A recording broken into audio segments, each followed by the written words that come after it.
buenas tardes a todos, les agradezco su presencia. Esta conferencia va a ser en español, espero que no haya problema para ustedes. Si hay algún problema podemos hacer una pequeña traducción, pero va a ser en español.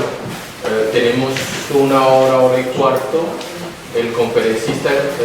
va a hablar más o menos unos 40 minutos y enseguida le agradezco al profesor Jean-Michel Blanquer, y a Mónica Arias y Angélica Montes van a comentar la conferencia, y por favor, como es un grupo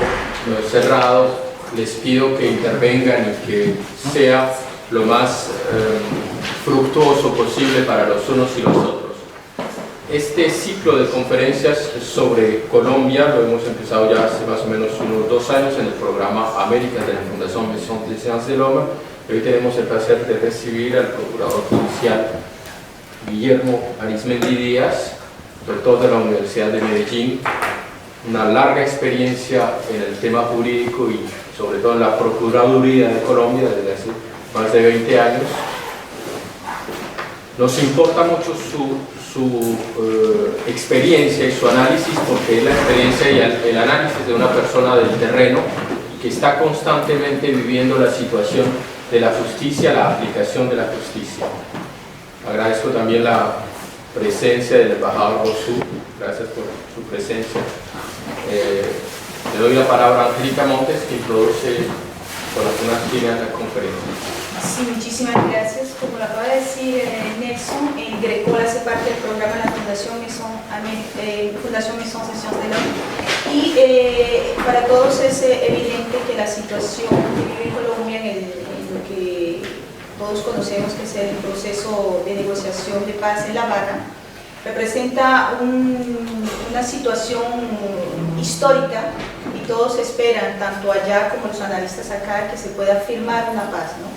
La conferencia que nos va a presentar el doctor Guillermo Arizmendi es una conferencia que no aborda directamente el tema de la paz, pero que toca la necesidad de mirar la noción de justicia, cómo llegar a un acuerdo de paz en medio de un conflicto armado, en medio de una situación sine qua non, que en ningún otro estado donde se ha tenido que utilizar la noción de justicia transicional ha vivido. Es una conferencia que arroja luces sobre cómo efectivamente pensar esa transición, pensar ese proceso de paz sin dejar de lado las víctimas, sin dejar de lado la necesidad de establecer una noción de justicia fuerte, sólida, capaz de efectivamente generar un proceso posterior a la firma del acuerdo de paz, un proceso de verdadera y sólida consolidación de la democracia y de las instituciones, sobre todo judiciales, en el país. Yo le doy directamente la palabra al doctor Arizmendi, quien nos va a leer o a comentar su... ¿Va usted a leer, doctor Arizmendi? Sí, ya leo la lectura, pero podemos abandonarla. Como usted lo prefiere. Muy buenas tardes, noches a todos los que concurren a esta charla. He venido a conversar sobre un tema de palpitante actualidad para Colombia y América Latina: el modelo de justicia que deba aplicarse, y si debe aplicarse algún modelo de justicia de transición para integrantes de grupos armados ilegales que hoy combaten en Colombia, en la eventualidad de un acuerdo de paz como el que se intenta en La Habana entre el gobierno de Colombia y la guerrilla de las FARC. Llamo la atención de ustedes acerca del hecho significativo de que hay una creciente reclamación al Estado por parte de una opinión pública muy fracturada en Colombia para que se den por terminados los diálogos de paz frente a los últimos acontecimientos. Me refiero a lo acontecido de hace un mes acá. El tema más sensible al que se ve enfrentado el país es este que pretendo abordar hoy y que compartir con ustedes. Sabido es que después de la caída del muro de Berlín, la justicia internacional, que entonces se veía como un asunto exótico y residual, terminó por convertirse en factor esencial de cualquier modelo de solución de conflictos, en cualquier latitud, al menos para aquellos países que no tienen el dudoso privilegio de comportarse como imperios. El modelo de soberanía decimonónico se transformó en favor de un nuevo concepto de soberanía transnacional a partir de la consolidación de entidades y organismos multilaterales y transnacionales reguladores de asuntos que, hasta entonces, solo eran del resorte exclusivo de las naciones en tiempos de paz o de los vencedores en tiempos de guerra. La transformación del concepto de soberanía de las naciones para integrar organismos internacionales regentes de algunas funciones antes privativas de los estados ha favorecido, entre otras actividades, la creación de delitos transnacionales y la atribución de responsabilidades individuales o estatales en relación con la comunidad internacional. Aunque el surgimiento de algunas jurisdicciones supraestatales, como el Tribunal de Nuremberg, son de vieja data, el Estatuto de Roma, acordado por la Asamblea Plenipotenciaria de Naciones el 17 de julio de 1998 y por el cual se constituyó la Corte Penal Internacional, es, en cierto modo,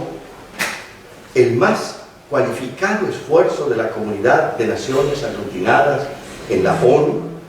para salvar de la impunidad algunas categorías delictuales que ofenden no solo a las víctimas directas, sino a la humanidad toda. Tales conductas criminosas están consagradas en los artículos 5, 6, 7 y 8 del Estatuto y que se clasificaron como crímenes de genocidio, crímenes de lesa humanidad, crímenes de guerra y crímenes de agresión. El Tribunal de Nuremberg, así como los tribunales ad hoc para Ruanda y la ex Yugoslavia, son referencia histórica obligada para señalar que cuando quiera que la paz haya sido arrasada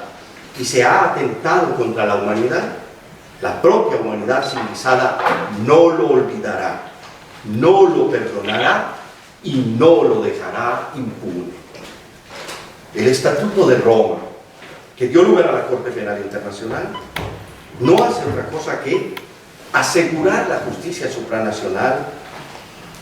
cuando quiera que en uno cualquiera de los estados parte se haya omitido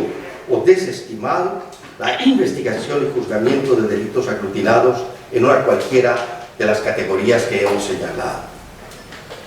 El Estatuto de Roma, entonces, es un cuerpo normativo que asegura, al menos, verdad y justicia respecto de individuos responsables de delitos de genocidio, de lesa humanidad, crímenes de guerra o crímenes de agresión. Visto así, el Estatuto de Roma es un esfuerzo de la comunidad internacional por proteger de la impunidad a las víctimas de los crímenes atroces o atentados en desarrollo o con ocasión de la confrontación armada, interna o internacional. Digamos, pues, que el leitmotiv del Estatuto es asegurar que cuando un Estado parte no ha cumplido o ha cumplido de manera inadecuada con la investigación y juzgamiento de ciertos delitos, la Corte Penal, creada en virtud de dicho cuerpo normativo, puede juzgar esos crímenes sin que por ello, y aunque se pueda configurar, se pueda decir que ha vulnerado el principio del non bis in idem, que en virtud de dicha preceptiva sufre una seria mutación desde cuando Feuerbach postuló los principios tutelares del derecho penal liberal. El derecho penal liberal bien puede decirse que sufre o un cisma o una fractura o, si se quiere, una mutación esencial que sin duda violenta un poco la mente cuando se dice que hay unos principios que el Estatuto de Roma obvia respecto de aquel principio tutelar esencial, básico, que dio lugar al